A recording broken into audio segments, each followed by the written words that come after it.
Gobble gobble.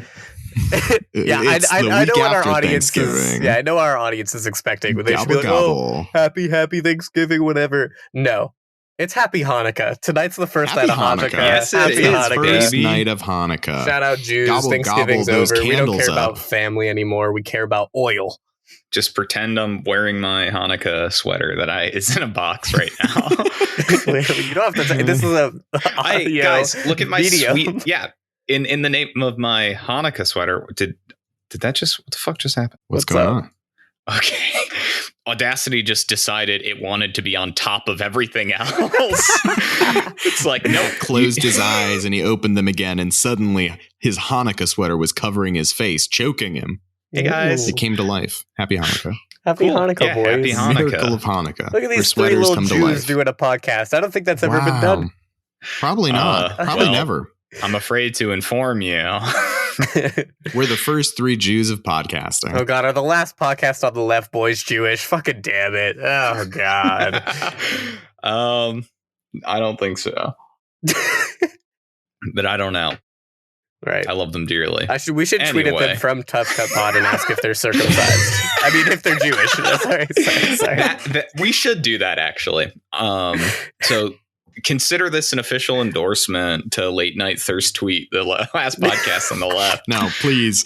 We cannot ask our audience to just start doxing random people on the internet. Oh, famous people on the we're not streamers. We're not telling our people to go raid another stream. Like this is not what we do here at the Tough Cut. I'm gonna skirt past Alex's statement because Matt, we can't even get our Twitter followers to tweet at us. What makes you think we can get this anyone is before to we're tweet at starting our else? Twitch platform. Once we get the Twitch sponsorship, we will pog in the chat. Like, come on. We'll be playing Godzilla and Three Monsters. Is that what it's called? And yeah, Godzilla versus Three Giant Monsters. I'll play Sonic Adventure Battle 2 because it's a fun game. Right. I'll play Over the Hedge. Ooh, we'll be speedrunning Over the Hedge. We'll be playing Sonic 06 while dressed up as characters from Sonic. If people tweeted us about the Sonic script. No, dude. I just, you buy a costume and you really want to get some mileage. What if, anyway, is there a term for people? Did we decide who was who if we bought Sonic costumes? Because I have it in my head who each of us is, but I want to know what you guys think. No, tantalize the audience. Like I want. Matt made the commitment. Matt made the commitment first, so Matt is Sonic. Yeah, 100%. And Jake, between you and me, I think I'm Knuckles. Yeah, I was gonna say I've seen those Knuckles. I think Jake's got you look the most like Idris Elba out of all of us. So wow. No statement has ever made me hornier. And that's what Tails is all about, baby. Anyway, you might be a little confused if it's your first time here, but hello and welcome back. Wow, we haven't even introduced ourselves yet. Wow, this one gonna be spicy. This one gonna be spicy. We're the Tough Cut Podcast. I'm Sonic. I'm Knuckles. And I'm Horny Tails. And this is episode 43, part 2 of our hungry movie bracket, food movie bracket, cooking bracket. I don't know. It's kind of all three, kind of none of them. I just had an existential crisis because my mom told me 2 days ago she listened to the podcast and I just introduced myself as Horny Tails. We can fix it in post. He can cut it that it just goes. And I'm horny. Yeah. Oh, so God. Who are we? What do we do? Yeah, what the heck's the show about? So we make movie brackets and we compare movies. And this one's about food movies, hungry movies, cooking movies. Hungry. A little bit with hungry. Yeah. And today we're talking about Waitress, Good Burger, 2 other movies, which are The Platform and Jiro Dreams of Sushi. Nice. Yeah, big spoiler warnings for those guys. We're going to be spoiling those movies, and we're not going to be spoiling any food for leftovers. Yeah, I had like weeks to polish that joke. I had literal weeks to workshop that joke, but I could not do it. So Whew. Writers, hire me in a writer's room. Any of them. PBS Kids, I'm looking at you. Nice. Cyber Chase. Is that still on the air? I don't know. We'll write the gritty CW reboot of it. Hell yeah. Fuck Cyber Chase. And if you are deciding to watch along with us, we want to throw one little one out. So a content warning. Thank you, Matthew. Yeah, we're going to throw a content warning. We always encourage you guys to watch along with us, but just in case, if you're watching the platform, there are intense social situations that get violent, that get really, really gruesome. It's a social movie, social like horror-esque sci-fi movie. Mm-hmm. So there are a lot of scenarios where there are intense depictions. There's self-harm, there a bunch of stuff like that. So if any of that affects you at all, just keep an eye out for it. But we appreciate you guys listening along the way. There's also lots of gore. So if that's something that doesn't make you hungry, be on the lookout. I'm so sorry, Alex. I could have picked a much worse movie, okay? And I appreciate you not doing that. Gosh, what a terrific time that second matchup will be. But first, Alex, you want to go ahead and introduce Waitress? I sure can. I picked the movie Waitress, released in 2007, directed by Adrian Shelley. It follows a woman named Jenna who is in a loveless marriage to a man who simultaneously adores her and is also incredibly emotionally and physically abusive. She hates him and decides she's going to run away when she finds out she's pregnant. Her only escape is making pies. So she decides she's going to try and do pie at a big county fair and win a lot of money and run away. And she falls in love with her pregnancy doctor, who's played by Nathan Fillion, is very handsome. Mm-hmm. That's the movie. I had never seen it before. I could not think of a single goddamn food movie besides Ratatouille, and Jake already picked that one. So I had to pick two other movies, and I picked this one, and it was pretty good. I thought it was pretty good. Yeah. Matt, what did you think about this one? I'm going to basically just double down, echo Alex's statement. It was pretty good. I watched it, and it was a pretty good watch. I do think there is a piece of my experience. I am presumably very much not kind of the target demographic for a story like this. So I understand that other people may resonate with this really, really closely. Matt's a big pie hater. Yeah, that is actually true. I don't love pie. No, that's real. I thought you were actually just giving a fun fact. That's real. Pie is not my chosen food. If you gave me particularly like dessert, what's your favorite fruit pies? I know you don't like that much dessert. You don't like sweets that much. But if you picked a dessert, what would it be? Pick me. Any dessert. Pick me. I pick. Or it could just be like chocolate or a candy or something. Pick me. I like peanut butter. You fucking bitch. And horny tails. Of all the sweets, this is with quotation marks, that you could pick, peanut butter is the least sweet, least dessert of all things. I cannot believe you picked peanut butter. Like a peanut butter pie? Oh no, you hate pie. Scapegoat. I mean, I'd probably eat a peanut butter pie. I love peanut butter with bananas. Peanut butter ice cream. Peanut butter ice cream, peanut butter protein shakes. Peanut butter pea.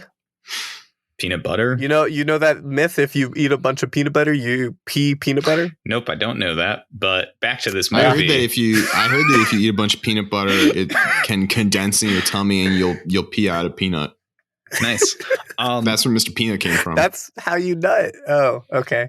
Yeah. So this was, it was a movie. It was pretty good. What about you, Jake? Two thoughts. I actually was going to say something similar to Matthew, where I think it's very interesting. I don't think we've had a movie yet where this movie's probably not for any of us here. Oh yeah, for sure. And it's not even a bad we hate rom-coms or what. No, we're a lot of us are into the whatever. Dude, a rom-com bracket maybe coming in the future of this show. I would love that. I genuinely would love that.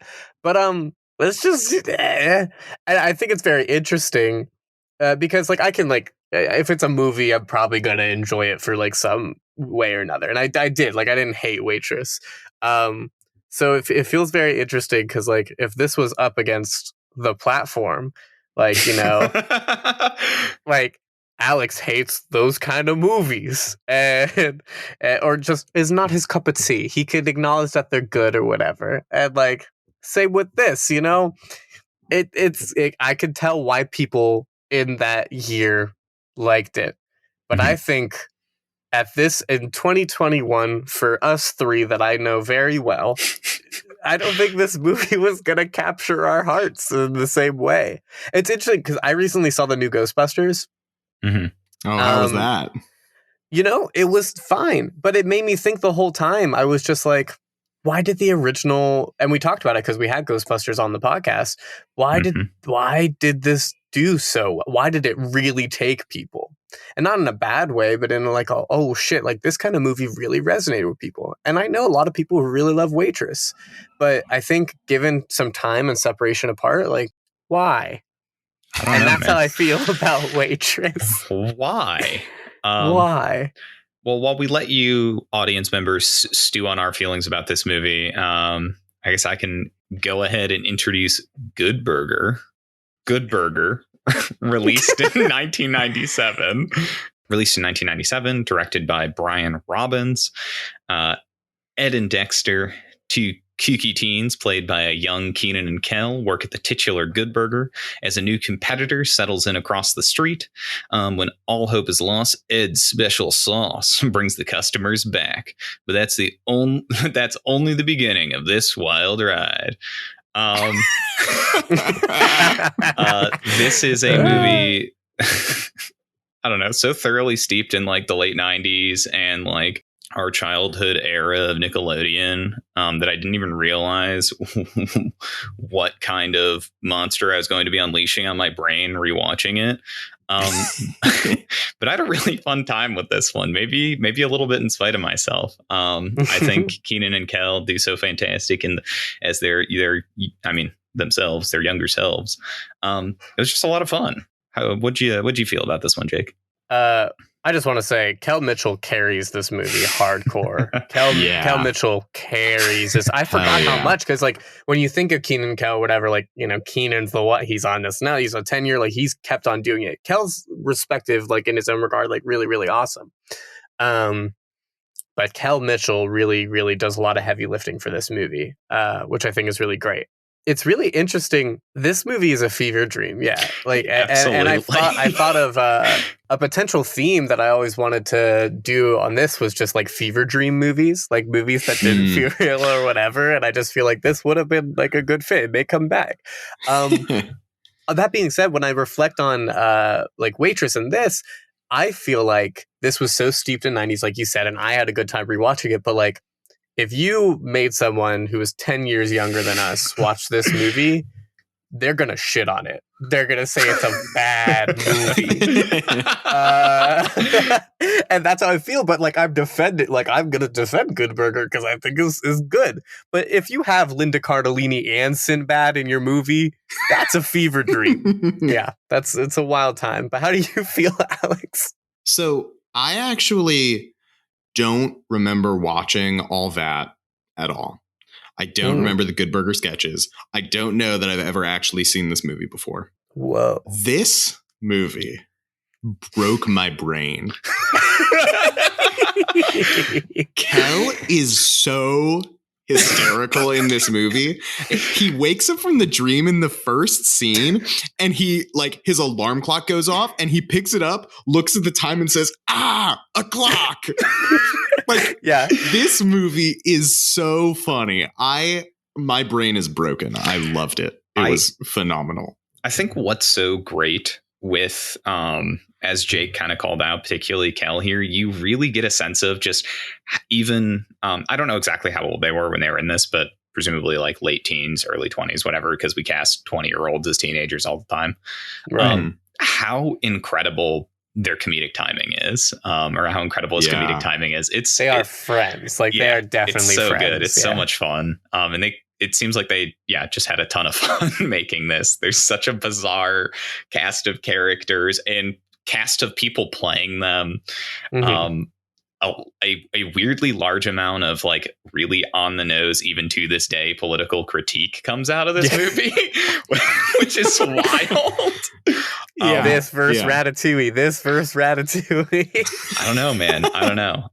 It was just a lot of fun. But shall we jump into trying to compare this to Look, Waitress? Again, both. It's Sinbad and Shaq is in it.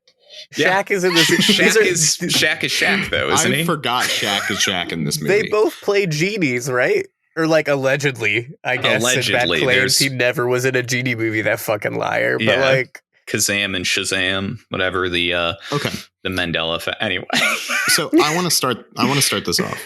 Yeah, please. Pies versus burgers. What food looks better? I'll say it. Ed's sauce looks phenomenal. But unfortunately, with the Mondo burgers in this movie also, that looks awful. Yeah. So like, it's burgers. A really give or take. They also put raw onions on the Good Burger, and I'm not a fan. But genuinely, his sauce, when they were just dipping it in fries, I was like, that sauce looks real good, and I want it. So all about the sauce. Also, Linda Cardellini also makes me hungry. Jake, I'm sorry. That, dear audience, is the sound of regret. I'm so sorry. I'm gonna send you to the break. I'm no longer speaking for the next 30 minutes of this podcast. Jake is not allowed to comment on this matchup anymore. Send him to the podcast jail, free speech jail. I don't think I'm allowed to vote for Good Burger anymore. No. You don't have to go that far. Okay, I lost an entire bracket on a bit. I'm not giving up here. Okay. As for how the food looks in this, I think generally I lean burgers. I do think some of the pies, like as I said just a minute ago, I'm not really a pie person, but some of like the meat pies that she makes in Waitress look like they'd probably be very tasty. In the like ethereal zone that is like the cutaways where she makes the pies. Yeah, I don't know though. I think I generally lean burgers, but I think there were a couple highlights with the pies. So here's where I'm at. Good Burger made me hungrier because I watched the movie closer to lunchtime. I watched Waitress early in the morning, and Good Burger was my lunchtime movie.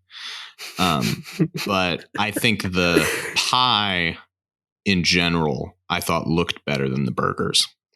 Yeah. I'm a huge fan of a nice flaky crust, and those pies look like they had good crusts. Good Tell crust me more pie. about that crust. This making good crust. Flaky, buttery. Crumbled. So you're saying you wouldn't want to eat shark poison, though? What? Not really. They have shark poison in Good Burger. You remember how they just randomly... Yeah, okay. Why was it shark poison?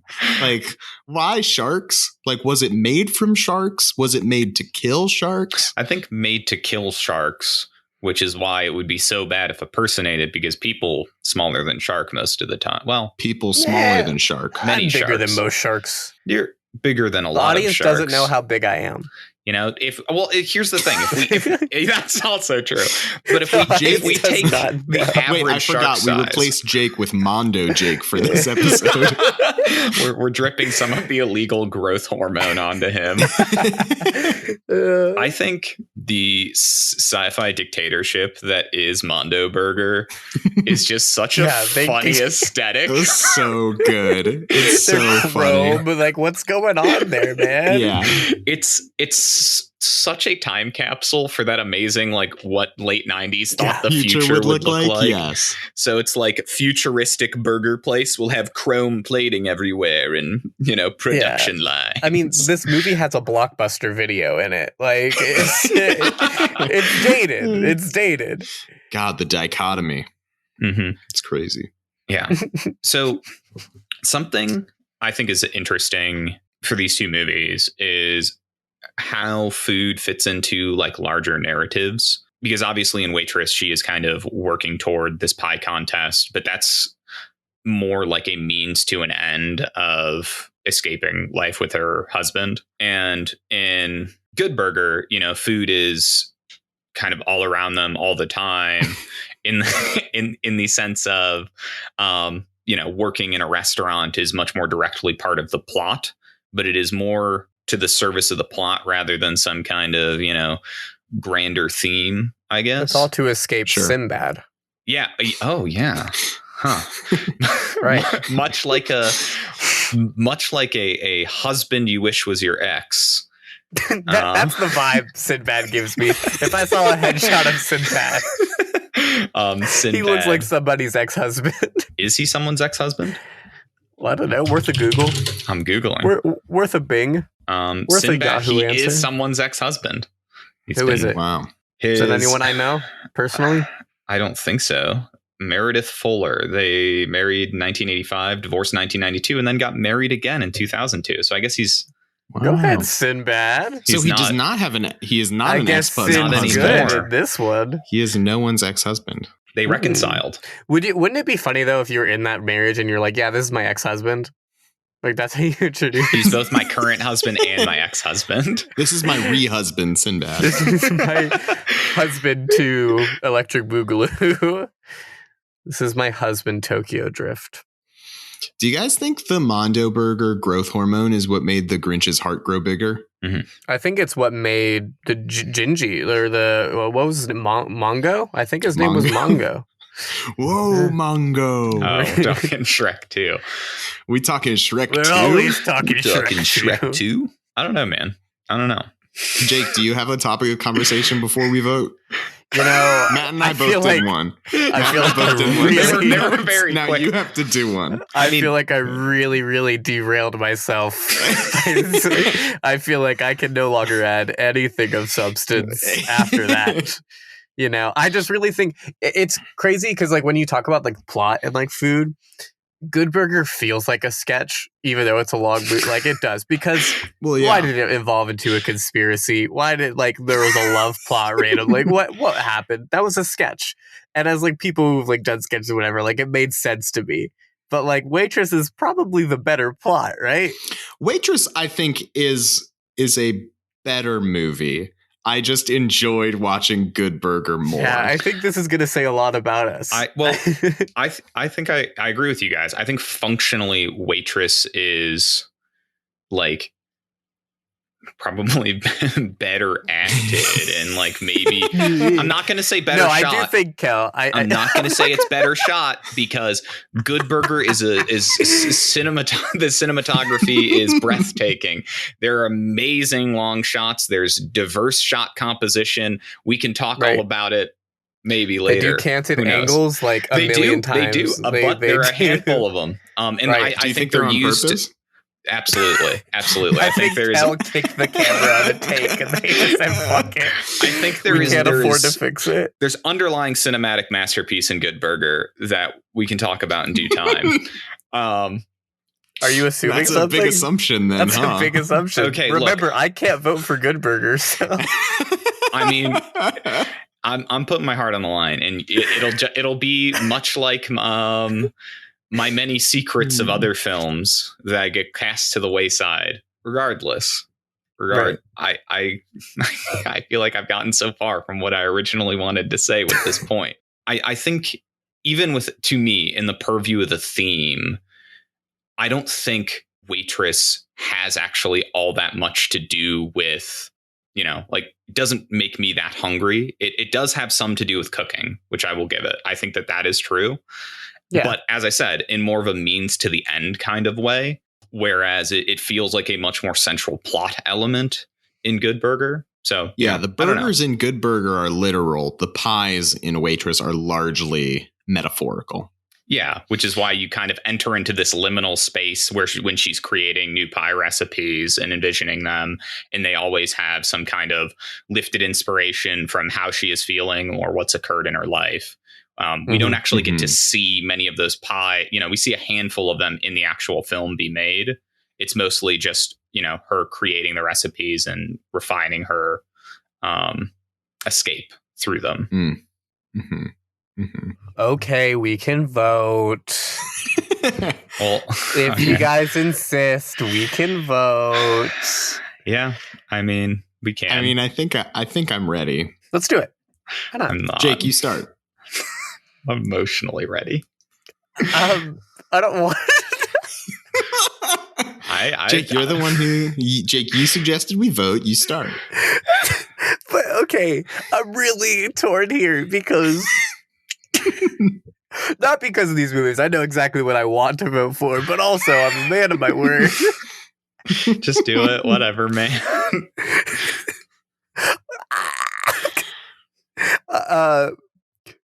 My name is, I did say I was Horny Tales this episode. And so because of that, I can forget a bit. I'm voting for Good Burger. Shout out Linda Cardellini. Okay. Matt, how about you? If you vote for Waitress right now, I'm going to try to kick the shit out of you. I am also voting for Good Burger. I was also going to vote for Good Burger. Oh God, you got me sweating over here. the great that bits are going to be the end of me on this show. Well, logic and reason are usually the end of me. So the two ends of the spectrum. So with that, Good Burger moves on. Yeah, in a neat little 3. Look, man, to those who like vote. Waitress. Good for you. Like, it's not like we don't want to shit on it. I liked Waitress. It was a good movie. I just think in terms of the hungry bracket being about food, I feel like Good Burger did that more for me. Right. Mm-hmm. All right. I think it's a similar thing with Big Night. Like the food is present in the story, but it is not like about food in that same way. You know, I think there's a little bit of that going on. Yeah. Either way. Either way, we got a behemoth matchup to talk about here. Moving on to the other side of this bracket. Matt, why don't you start us off, Matt? Thank you. Yeah, that works too. I got all jumbled in my words. I pitched Jiro Dreams of Sushi. It was released in 2011, directed by David Gelb. It is a documentary. So I believe that's the second documentary that we've had on this show. It tells the story of renowned sushi chef Jiro Ono, his sons, his restaurant, the sushi supply chain, and Jiro's literal dreams of sushi. The documentary delves into sushi as an art form and the lengths that some will go in the pursuit of perfection. As for why I picked this, I think that Jiro's passion for the craft of sushi and the creation of it is incredibly palpable as you watch this. The film gives just a lot of very beautiful scenes of very intricate sushi prep that both make me hungry and are also a fantastic showcase of the skill that goes into creating sushi of that caliber. Yeah, I mean, this was a documentary I saw years ago and have just kind of always held it fondly. Alex, what were your thoughts giving this one a watch? Yeah, I like sushi. I didn't like it for a very long time. And then I tried it once when I was in college and I was like, hey, sushi good now? And so I like sushi. But I like crappy American sushi. My favorite rolls have cream cheese in them. So seeing these ones. That hurts a lot. I get very scared of raw fish. Oh, this heathen. Hey, you know what? At least I can say neither of these movies made me hungry, you know?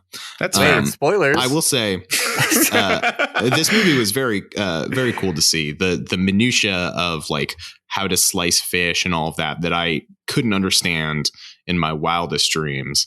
It was very cool to see. I thought it was a very well done documentary. Nice. The recurring shots of them plating the sushi was very chef's kiss. Well done.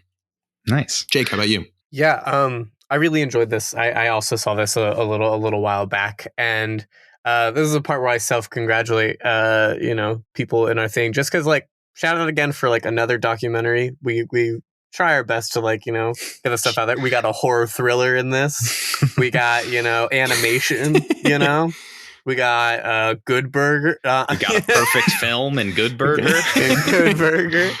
No, but like genuinely, I think it's really dope.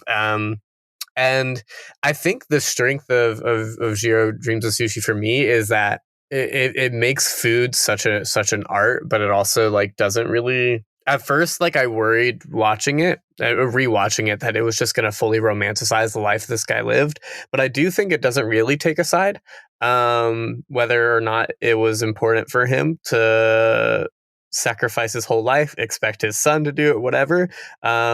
It's very interesting, really. Like, it feels like if I were a documentary filmmaker, I would have asked way like different questions. But I also think that the way they handled it here was probably better. In a way, but we can get into all that like craziness or whatever. I just think it's a very interesting movie. Very like, again, like this made me feel like art. I also love sushi.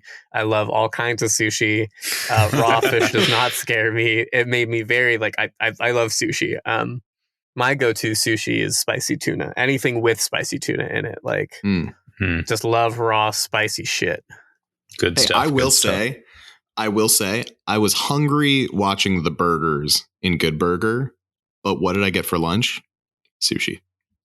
And there is sushi in our next film. Yeah, do you want to go ahead and introduce the platform, Jake? God, I sure do. I'm fully not ready to try to describe this, but this is the platform 2019, directed by Galder Gastelu Urrutia. And he, made this horror thriller. It's that like subset of Netflix where like there's like a bunch of those movies that take place in kind of one room. They can like play it off as different rooms or whatever. And it's a horror thriller. And you just have like a nice little social commentary time. It's in a vertical prison with 1 cell per level, 2 people per cell, and 1 food platform and 2 minutes a day to feed. And, it declines. One day you could wake up, it goes by month cycles. You can wake up on level 1, you could wake up on level like 200, and oh no, people are sometimes assholes or blah blah blah blah blah. Capitalism. I mean, there's a whole bunch of shit going on here, and I really enjoy this genre of movie. I really, really, really do. I love, even if they aren't perfect, I think that like that's why I like them. Like films like Cube or like Circle, if anyone's ever heard of these. I don't want to spoil like any of their premises, but like The Invitation, even to a certain degree. Coherence, I think, is a great one. That's a phenomenal one that I want to include on here one day. We should do a one-room movies. One-room movies. You know what Netflix calls these movies? You know what the actual genre they call it is? It's really funny. What? They call it cerebral. They call them really cerebral movies. That's really good. I don't know. I just really like it. And I think it's a lot of talent for like filmmakers to do it, even though it's, made to cut corners and be cheap and all that stuff. But I just think it takes a lot of skill, and I really like thinking about it. And I wanted to include a movie that was kind of a different kind of talking about hungry. And Matthew, I want to hear you first. Yeah, so this is I've seen this movie before. I watched it basically right when it first hit Netflix. As Jake said, I think this is a really interesting movie to get the chance to talk about. I generally enjoy watching it, but I also think it is a movie that does have problems, and really interesting ones at that. They're more interested in creating a narrative that serves the purpose of like creating a commentary than they are with like some of the plot details or some of the other coherence, which is a totally valid approach. I just think it's in service of making this something to talk about. Yeah. So it's a movie I generally enjoy. I do think this fits the bracket. It doesn't make me want to eat, but it is about, the concepts of hunger, the concepts of food in a lot of ways. And shout out to, anyone who watches this, the English dub of it, because it's so bad, baby. It's so bad. Don't watch the English dub. Jesus. Please, I mean, do if you want to have like change really it to the English dub for like a couple of minutes after you're like 20 minutes into the movie and just, vibe. experience it. They're so bad. It's really funny though. It's like stunningly bad. Especially with a movie that's about like theoretical or whatever, blah, blah, blah. Like it ruins so much of its. Started this movie with the English dub, and it sure was awful. Oh God, it's so funny. I actually kind of liked it. Nice. I had a good time. I hate you so much. It did not make me hungry, but those people in it sure are very hungry. It challenged me on what this bracket means and what this bracket is. And you know what? I respect that. I succeeded. I succeeded. I really liked it. It's pretty fun. This is like, I don't care what happens from here on out. That's a win for me, guys. I got Alex to like a horror thriller-esque like movie. I like horror thriller movies. Silence of the Lambs is a fantastic. He just doesn't movie. like I love it very actual much. horror movies. I don't like gore very much. So I tried to ignore the gore in this one. Now be specific when you say that, because you do like a form of gore in the Verbinski kind. So just be careful what you say. Shout out to our audience, dear audience. Mouse Hunt is, I believe, free on HBO Max. So if you're looking for something to watch and you have HBO Max, please watch Gore Verbinski's classic. Watch it. Almost got included. And then watch episode 1 of our animal protagonist bracket. As we descend into literal insanity about that movie. Yeah, I liked it. Nice. Wow. Cool. That just such a weight lifted from my shoulders. I'm so glad. Yeah. Well, I just really, as much as this podcast is about us, breaking down and like finding really interesting comparisons to wacky things, I also like showing my friends movies. And I bring up Coherence because I literally showed someone that like last night. And the conversations that stem from that was like it's just so fun. And like I felt like this movie was kind of a part of that. You know what I watched yesterday? Did you guys watch the Jonas Brothers roast on Netflix? Oh. I didn't. No, but did it make you hungry? It's did they roast them? There was any food in it. Roast. Nice. Good joke. Thanks. I saw Nick Jonas's big spicy nipples. Wow. Oh. Anyway. Moving on from that, Matthew, I do have a question for you. Go for it. How much of yourself do you see in Jiro? What a fantastic question, Jake. Wow, really getting to the heart of it right away. Is Jake gonna interview me? Is that what this is turning into? Well, his own documentary? I think that these two movies, I think you've seen and have really good, interesting thoughts. But I there's one line in particular that makes me think it's you. But then when I thought about it more hardcore, I'm like, Here's the thing. I feel like Matt relates very well, and Matt very much respects people who are masters in their craft. Right. Mm-hmm. Like us. And masters of podcasting. The Tough Cut Boys, who missed an episode last week. Behind the curtain. Yeah, I do think there's some truth in that. I think I have an extraordinary appreciation for that level of passion about something. When I say I think that Jiro's passion for sushi making as an art form is palpable watching this, I absolutely mean that. Like, I think it is inspiring to get the chance to see the lengths he was willing to go to for it.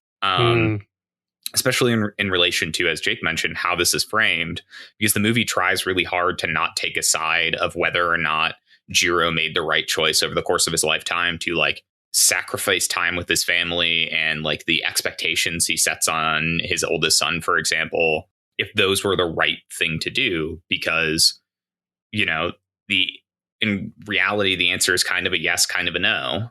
So I do think the desire to reach the heights of mastery is something I certainly relate to. That's a really fascinating thing to pick up on. Well, I mean, I'll say my joke and then I'll go into my real thing. There was one line where it was like, he was talking about retirement. I mean, he talked about it a lot, but he was like, if I look too hideous to be here, I will retire. And my immediate note was, okay, Matthew. Okay. That's so good.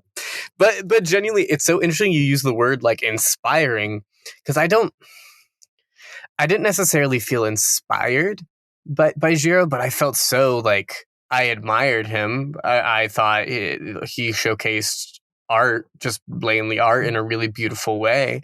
I think my issue with Jiro, with kind of in comparison with the platform, and I'm chalking it up to the ending with Jiro, even though it's not like it's kind of, I wanted it overall.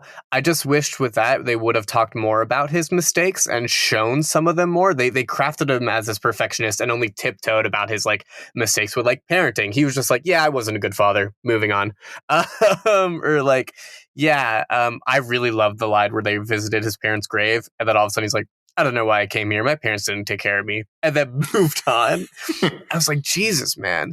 I guess it's a possibility that he didn't make as many mistakes, but like that can't be true. And it's so interesting because I don't necessarily agree with Jiro like a lot of the times when it came to certain things about like family, like working hard.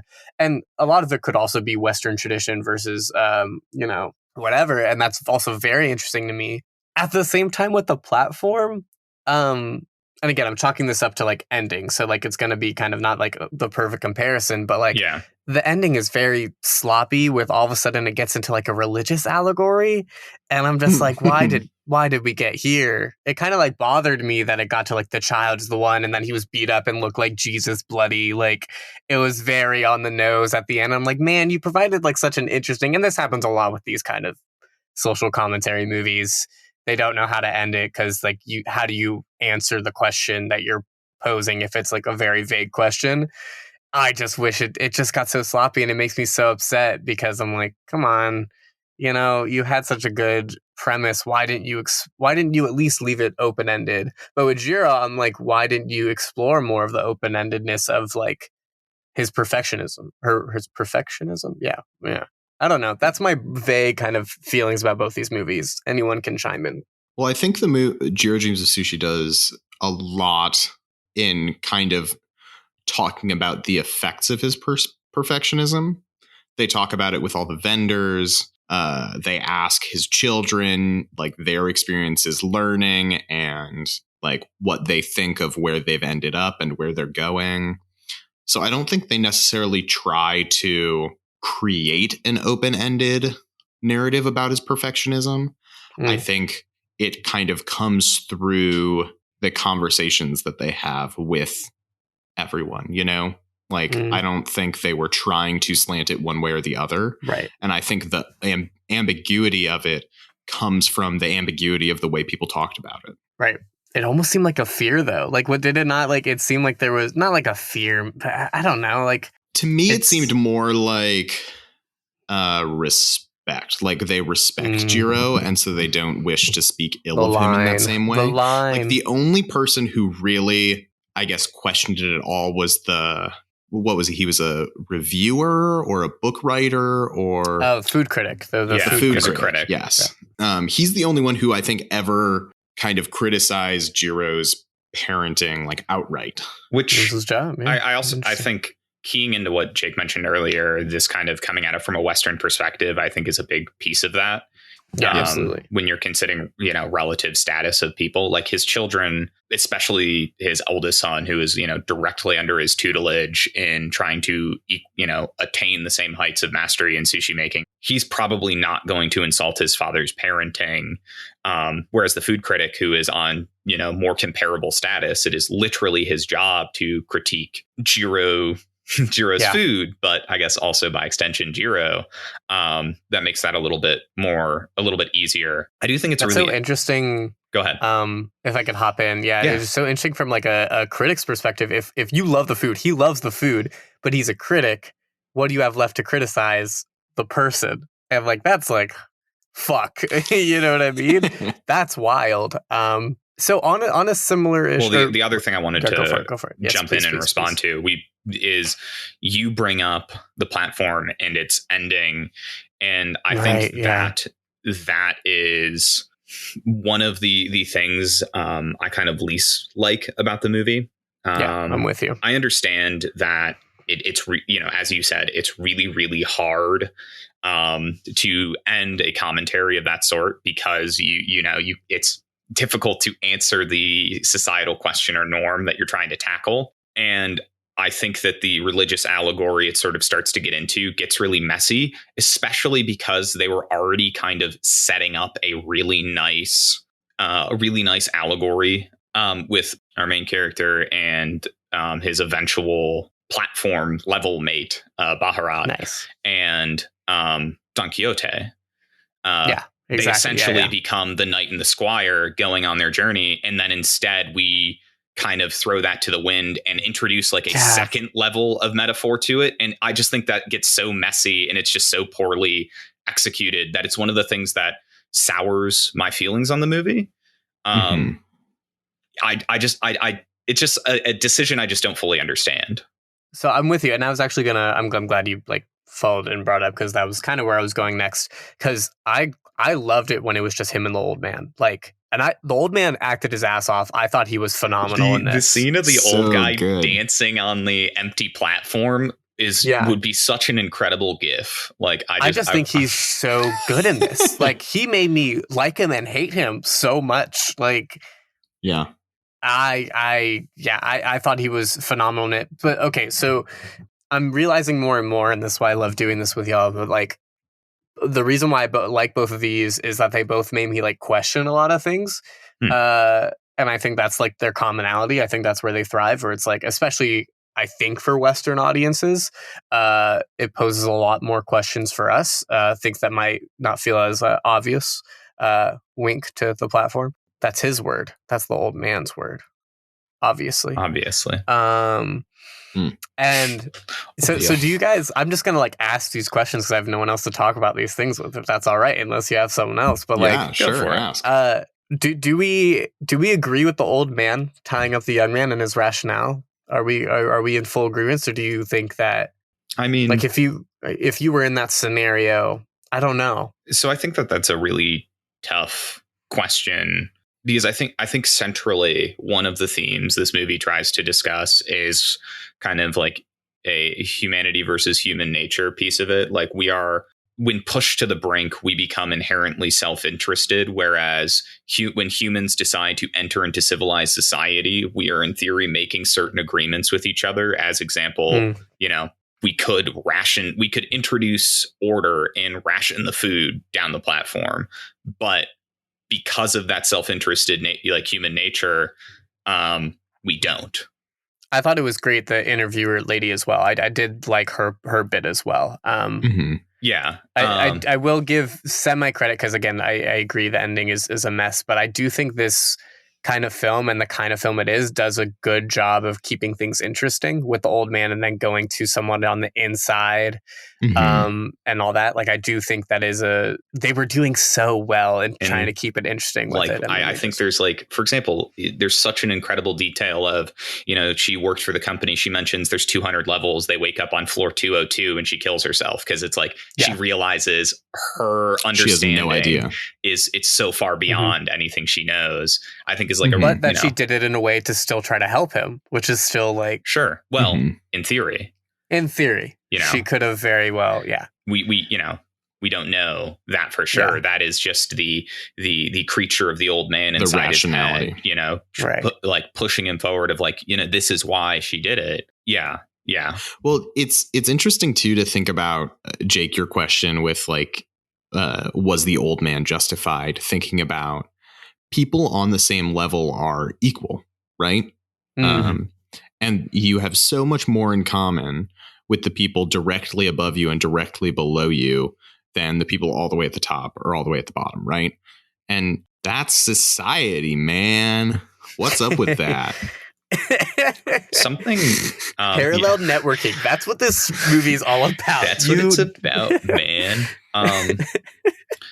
Another quick thing I just want to call out, and because I think it's interesting because it's incredibly intentionally done throughout the movie.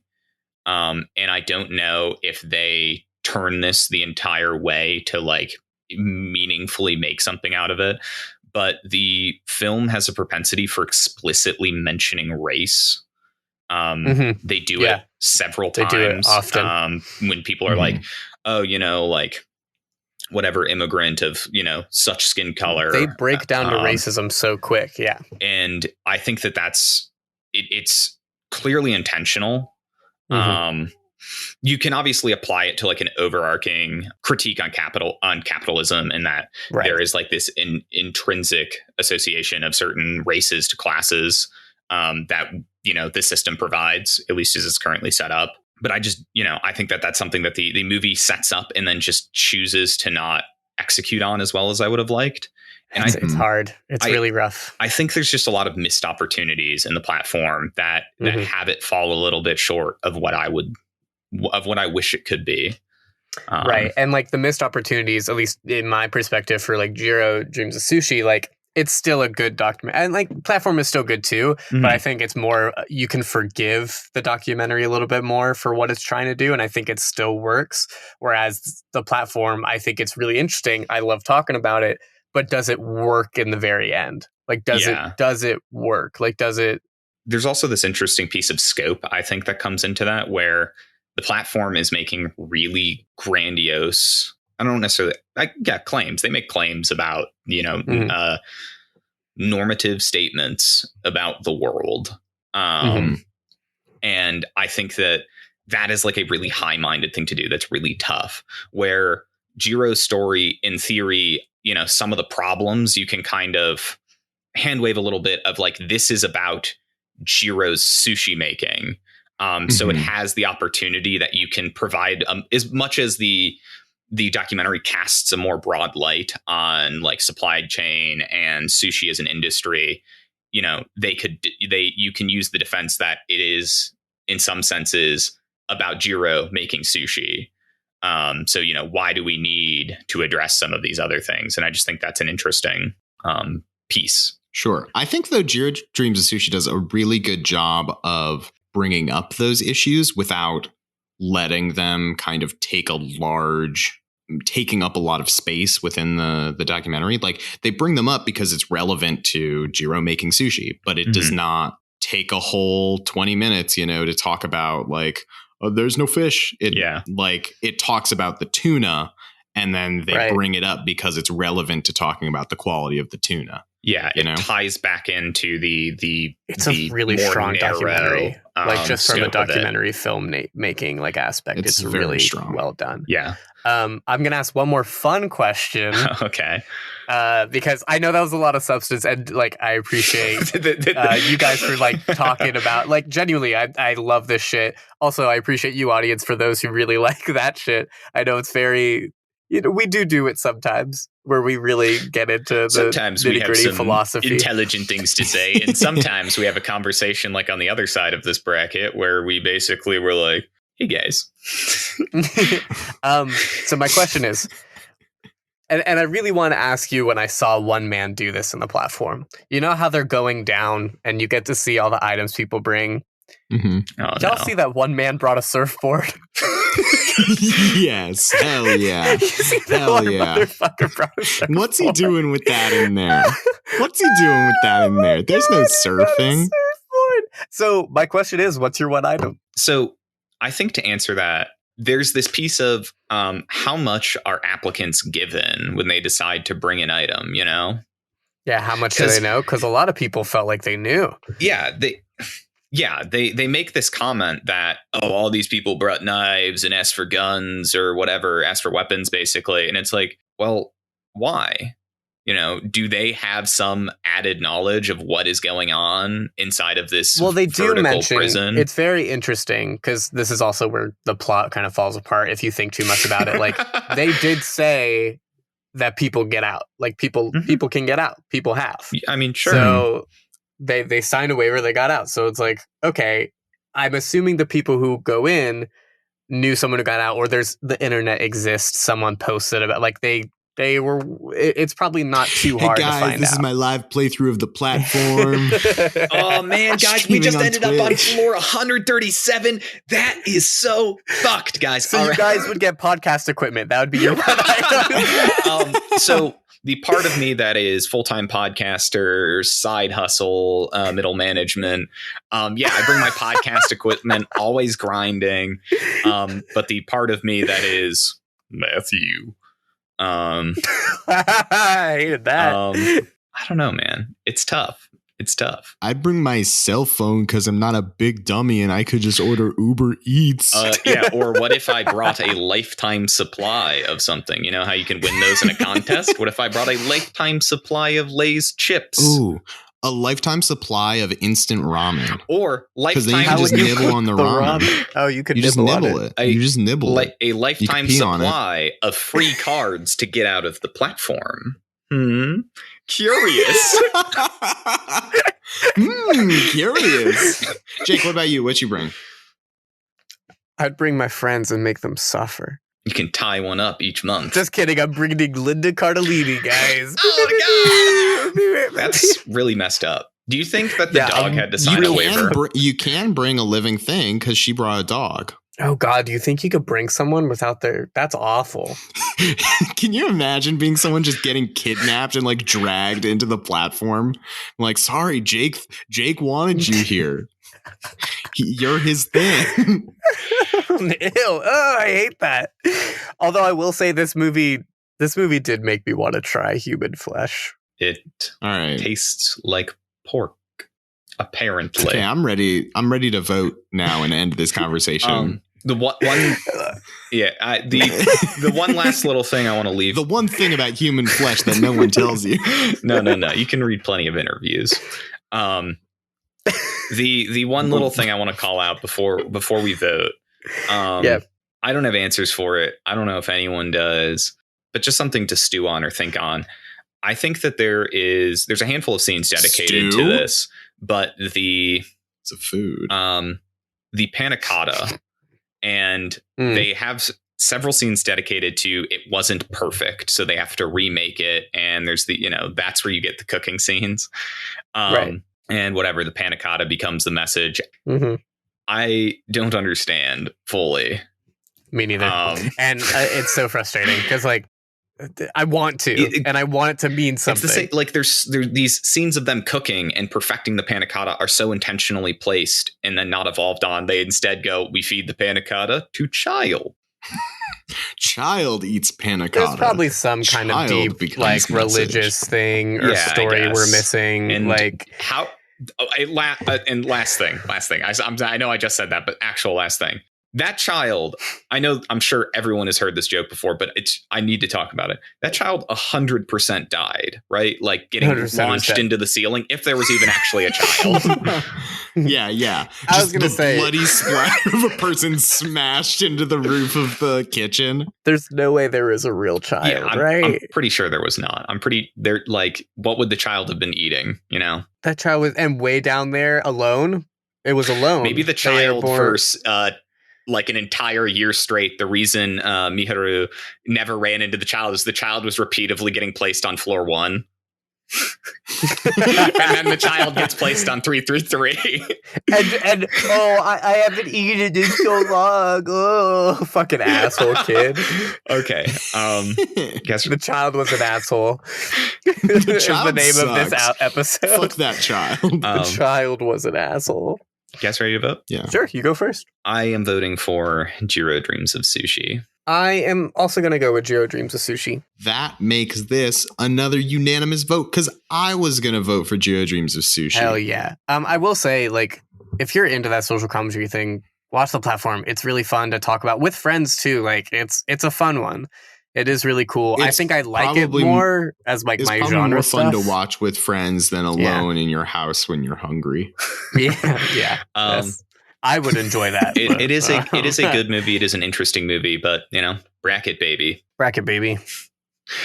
We're gonna make a T-shirt that says the bracket baby. That's our new mascot. To Boss Baby. Bracket baby. Oh, is it like the king cake baby? Yep. You're that haunted king cake baby. With that, Happy Hanukkah!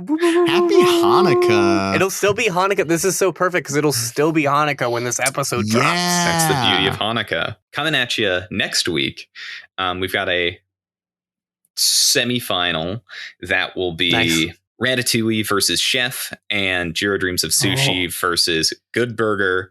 That'll be a lot of fun. So stay tuned. I'm pretty open about those. Yeah. I'm pretty open about all those, honestly. Join us for those ones. And hey, we're going to try and get a little bit ahead with recordings because of the holidays. So send us your honorable mentions this week. So that we have them for our recording the finale. Oh, upcoming. That just reminded me. I got DM'd an honorable mention as soon as we announced, like, what? we announced and they're like, nah, guys, you fucked up. You didn't include this right away. They needed to tell us. If it's not the one that someone. I think it is. Yeah, okay, cool. Yeah. If you enjoyed the show, follow us on all your favorite podcasting platforms, rate and review the show. Does it help us? I don't know, man. I don't know how algorithms work, but it's certainly fun to see those numbers go up. Yeah. We haven't gotten a review in a while, guys. It's the holiday spirit. Give these 3 nice Jewish boys a gift. Yeah. And that gift, money for me, but these 2 guys want reviews. Full-time podcaster. And beyond that, if you, I don't know, share this episode with someone who makes you hungry. Yeah.